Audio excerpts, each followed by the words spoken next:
Imagine this. You upload a picture of your fridge and Remy tells you exactly what you should cook. I built this entire app with no code, just vibes.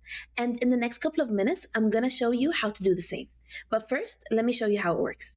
So what you're gonna do is you're gonna click on the fridge to open it up. And then you'll upload a picture of the inside of your fridge. And it's gonna analyze and see what ingredients you already have in there. Once that's done, we're gonna get an ingredient list. So you can add, modify different ingredients if for some reason the AI got it wrong. And then you're gonna click Let's Cook. And Remy's gonna start cooking. And then you're gonna get a list of recipes. So let's see which one we like. And you get more details on how to cook that recipe. And one of the cool features is you can save your recipes and you can also make an account so that you can go back to these recipes later. So if I click here, I can see all of the different recipes I've ran before. Now, let me tell you how I did that. You might be wondering what tools I've used to build this. So I've used V0, Supabase, Grok, Vercel AI Gateway, and optional Mix Labs. Don't freak out. In the next couple of minutes, I'm going to show you exactly how I went through it. If you know me, you'll know that I always like to start with the UI. It just helps me see the flow and the logic and how the whole experience should feel like.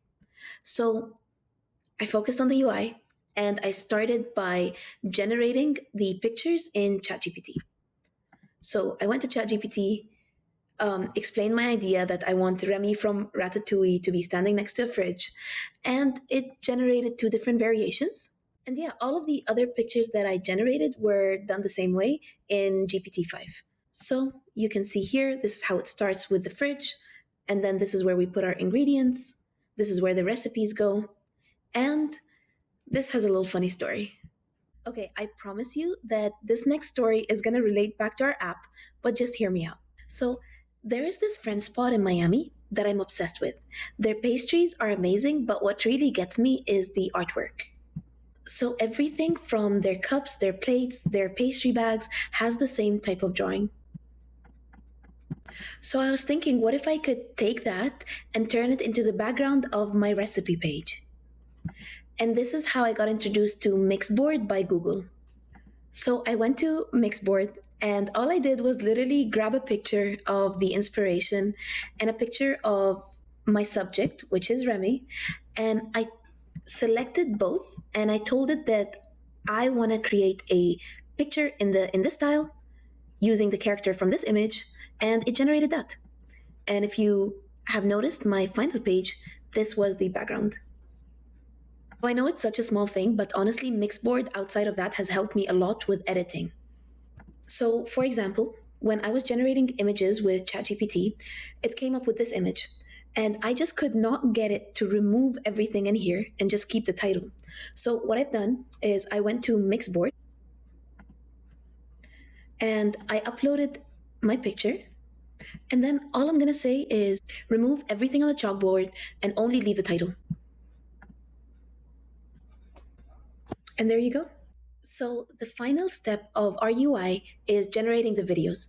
And usually I love using Sora, but because I'm using Remy from Ratatouille, I am getting a bunch of content violations.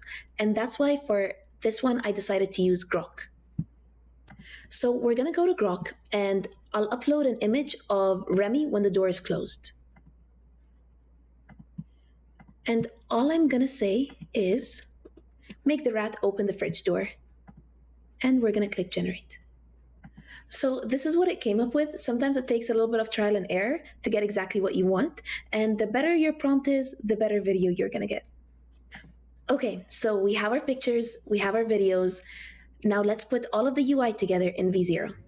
So we're in V0 and now let's put our prompt. So I'm gonna say create a full screen website featuring the attached video. The video should start paused with a message overlay that says click on the fridge to open it. Once the user clicks the fridge, the video should begin playing. And then I'm gonna attach my video.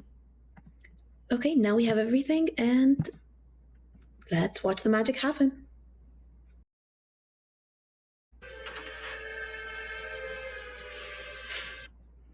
Okay, very nice. So the first thing I'm gonna say is just to remove the video audio because it was a little creepy. The second part is I said once the user clicks on the open fridge button and the video plays, wait until the end of the video and then a frosted glass upload component should appear on top of the inside of the fridge, allowing the user to drag, drop, browse a picture of the inside of their fridge. And let's see what it comes up with. Okay, let's test this out.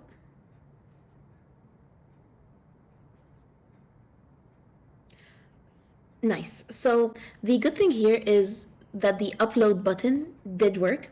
However, this is something you'll run into a lot when your UI component doesn't perfectly align with the visuals in your background. So for example, this upload component, we wanted it to be over the open fridge. And as you can see, it's just covering Remy. It's covering half of the fridge and not really what we wanted. So a quick workaround I use is going to ChatGPT to help me calculate the exact percentage value for positioning so everything lines up perfectly. Okay, so I'm gonna go to ChatGPT and I'm gonna say the image fills the entire screen 100% width and height. I need to position a frosted glass upload component directly on top of the open, glowing interior of the fridge, not the door or Remy's body. The overlay must fit inside the lit fridge area, not covering Remy's body. Use percentage-based positioning relative to the image itself. And then I will go here and I'm gonna grab a screenshot of the open fridge.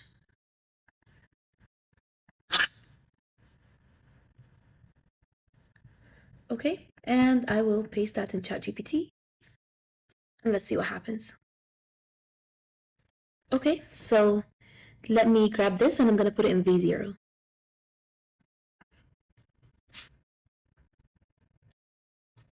Okay, let's see what it comes up with. Okay, this is way better already. Once the user uploads a picture of the inside of their fridge, we need to do two things. The first thing is we need to be able to detect the ingredients, and the second portion is we need to come up with recipes. And how we're gonna do these two tasks is with AI. I think the model I'm gonna be using is GPT-4o mini, and the reason I chose that is because it's just pretty fast and cheap. So in order to access GPT-4o mini, I'm gonna be going through the Vercel AI Gateway. And for me, the advantage is I already set up one billing spot and I do not need to have an API key. And that's why I would choose the Vercel AI Gateway instead of going directly with OpenAI API. So how do we do that? I'm gonna go to Google and I'm gonna search Vercel AI Gateway GPT-4o mini. And I'm gonna click on the first link. And then I'm gonna go to Docs and I'm gonna click copy page. Okay, and then I'm gonna go back to V0 and I'm gonna paste. I'm also gonna say, once the user uploads a picture of their fridge, our app will need to detect the ingredients and put it on a list that the user can edit. Attached is the background image for the second page. Make sure that all of the ingredients are on the page. Use the Vercel AI Gateway to access GPT-4o mini. Follow the docs closely. And then I'm gonna attach a picture of the background of the second page. So now I have everything, let me run it.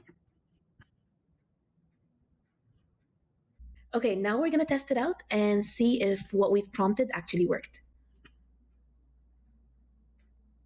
So we're gonna upload a picture of our fridge and hopefully it's gonna be able to detect the ingredients properly.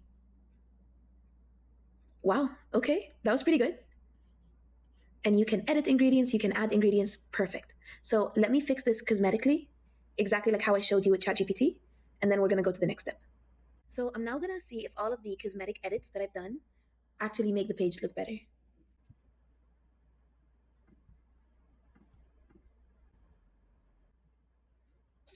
Very nice. Okay, so this already looks way better than before. And now we're ready to move to the next step, which is taking all of the ingredients that were detected and making recipes out of it. So I'm gonna prompt V0 and I'm gonna say, now using the same GPT-4o mini that we used to detect the image of the fridge, once the user clicks the Let's Cook button, the model should take the ingredients detected and come up with 6 recipes that appear on a table on the next page. And let's see what happens.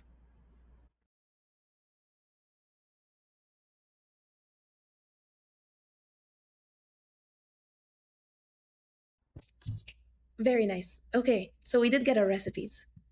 So I think the next thing would be to fix things up cosmetically, to add the video of Remy cooking as a buffer between the recipes loading, and also to have another page after that showing all of the actual recipe, not just the name of the dish.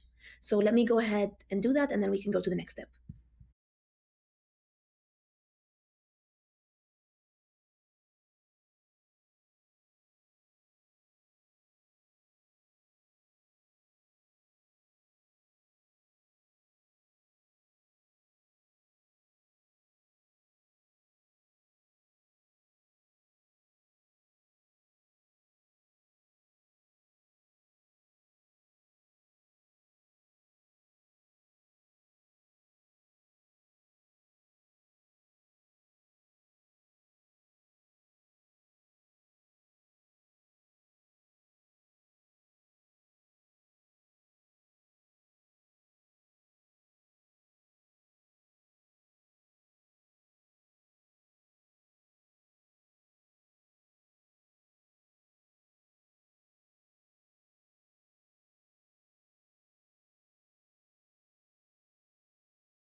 Okay, let me show you what I've done.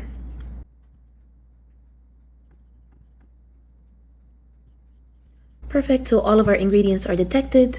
The video plays. During that time, while the video is playing, it's actually pulling the recipes, the dish names, all of the instructions. And then when the user clicks on one of the dishes, you can see all of the ingredients needed and also instructions on how to cook. So let me show you another example. Perfect. So this is already looking really good. My final step is to allow users to create an account in order for them to be able to save recipes and access them next time. And for that, I'm going to be using Supabase, which very, very nicely integrates with V0. And let me show you how I did that. So this is literally what I'm going to do. I'm going to go to V0 and say, using Supabase, I want the user to be able to create an account and store recipes. Okay, and then I'm going to follow the steps here. So I'm going to click install and let's create a database. Continue, create. Perfect. I'm going to click done and then I'll click on continue building. This is literally how easy it is to add a database to your app. And at that point, I'm just watching V0 cook.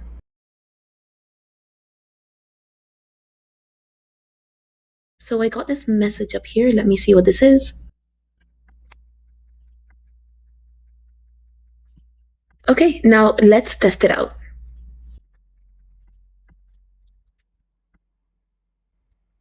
And now let's try saving and hopefully it's gonna work. Please log in to save recipe. Okay. I don't have an account. Sign up. Okay, I'm gonna wait to get a notification on my phone. Okay, so I got the email. Let me click on confirm your mail. And I'm already logged in. So let me try everything again and see if it saves my recipe.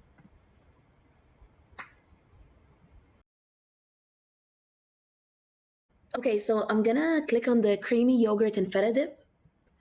Okay, that looks pretty easy to make. So I'm gonna save recipe.